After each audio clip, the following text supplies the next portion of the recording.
Hello বন্ধুরা, সবাই কেমন আছেন? আশা করি সবাই ভালো আছেন। আমাদের নতুন ভিডিওতে আপনাদের সবাইকে স্বাগতম। আজকে আমি কথা বলবো ইউটিউবে, টিকটকে ঝড় তোলা দুই ইয়াংস্টার অমরান ভাইয়ার এবং মিরাজ খানকে নিয়ে। তাদের সম্পর্কে অজানা তথ্য জানতে এই ভিডিওটি শেষ পর্যন্ত দেখুন। শেষ পর্যন্ত দেখলে তাদের সম্পর্কে সব কিছুই জানতে পারবেন। তো আর বকবক না করে চলুন ভিডিও শুরু করা যাক। Let's go. এই সময় কম, শুরু করো। তো প্রথমে বলা যাক মিরাজ খানের কথা। গল্পের শুরু। মিরাজ খান মূলত মজার ও সাহসী কন্টেন্ট তৈরি করতে ভালোবাসতেন, যা তাকে দ্রুত জনপ্রিয় করে তোলে। ভিন্নধর্মী স্টাইল। তার প্রাঙ্কিং ভিডিওগুলো সাধারণত সামাজিক বার্তা বহন করে, যা শুধুমাত্র বিনোদন নয়, বরং মানুষকে সচেতন করতেও সাহায্য করে। সমালোচনা ও বিতর্ক।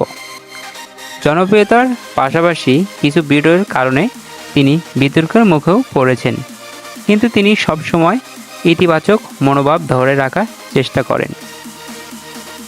ব্যক্তিগত জীবন। তার ব্যক্তিগত জীবন সম্পর্কে খুব বেশি তথ্য জানা যায় না, কারণ তিনি নিজের ব্যক্তিগত বিষয়গুলো গণমাধ্যমে শেয়ার করেন না। ভবিষ্যৎ পরিকল্পনা। বিভিন্ন সাক্ষাৎকারে তিনি ইঙ্গিত দিয়েছেন যে ভবিষ্যতে আরও বড় কন্টেন্ট নির্মাণ ও অভিনয় যুক্ত হওয়ার ইচ্ছে রয়েছে। মিরাজ খানের মাসিক আয়। মিরাজ খানের সঠিক মাসের আয়ের তথ্য প্রকাশ্যে নেই, কারণ এটি ব্যক্তিগত এবং নির্ভর করে বিভিন্ন উৎসের উপর, যেমন YouTube monetisation, brand sponsorship, Facebook ad break এবং অন্যান্য সোশ্যাল মিডিয়া প্ল্যাটফর্ম থেকে আসা আয়। তবে যদি তার ইউটিউব ও ফেসবুক চ্যানেলের ভিউ, স্পন্সরশিপ ডিল এবং অন্যান্য আয়ের উৎস বিবেচনা করা হয়, তাহলে অনুমান করা যেতে পারে যে তার মাসিক আয় 1 থেকে 5 লাখ টাকা বা তার থেকে বেশি হতে পারে। জনপ্রিয় ভিডিওগুলোর জন্য ভিউজ এবং স্পন্সরশিপের পরিমাণ বাড়লে এই আয় আরও বেশি হতে পারে। এবার বলা যেতে পারে অমরান ভাইয়ারকে নিয়ে। অমরান ভাইয়ার, যিনি মূলত অমরান ভাইয়ার নামে পরিচিত, এক জনপ্রিয় ইউটিউবার ও টিকটকার। তিনি তার কন্টেন্টের জন্য বেশ পরিচিত এবং তার বেশ কিছু ভিডিও তরুণদের মধ্যে বিশেষভাবে জনপ্রিয় হয়ে উঠেছেন। তবে তার সম্পর্কে কিছু অজানা তথ্য এখানে শেয়ার করব সবার কাছে। 1 নম্বরে ব্লগিং ভিডিও কন্টেন্ট।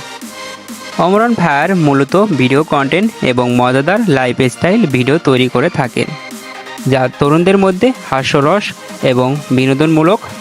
তার ভিডিওগুলো সাধারণত টিকটক এবং ইউটিউব প্ল্যাটফর্মে আপলোড হয়। দ্বিতীয়ত, নতুন ধারার কন্টেন্ট। তিনি অনেক সময় চ্যালেঞ্জ, ডান্স, কমেডি, স্কিট এবং সৃজনশীল কন্টেন্ট তৈরি করেন, যা তাকে ইউটিউব এবং টিকটকে দ্রুত জনপ্রিয়তা এনে দিয়েছে। তৃতীয়তে, সামাজিক যোগাযোগ মাধ্যমে শক্তিশালী উপস্থিতি।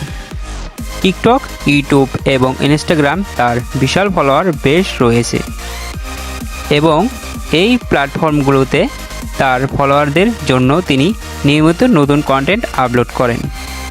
চতুর্থ, পরিবার ও ব্যক্তিগত জীবন। অমরের ব্যক্তিগত জীবন খুব বেশি প্রকাশ্যে আসে না, কিন্তু তার ফ্যানরা তার লাইফস্টাইল এবং পরিবারের প্রতি বেশ আগ্রহী। পঞ্চমতম, মোটিভেশনাল কন্টেন্ট। সৃজনশীল কন্টেন্টের পাশাপাশি তিনি অনেক সময় জীবনের নানা দিক নিয়ে মোটিভেশনাল কন্টেন্ট তৈরি করে থাকেন, যা তার দর্শকদের মনোবল ও আত্মবিশ্বাস বৃদ্ধি করতে সাহায্য করে। তো বন্ধুরা, অমরান ভাইয়ার এবং মিরাজ খানের মধ্যে কাকে সেরা মনে হচ্ছে আপনাদের? তো যাকে সেরা মনে হচ্ছে অবশ্যই কমেন্ট বক্সে জানিয়ে দেবেন, আর আমাদের চ্যানেলটি সাবস্ক্রাইব করে পাশেই থাকবেন।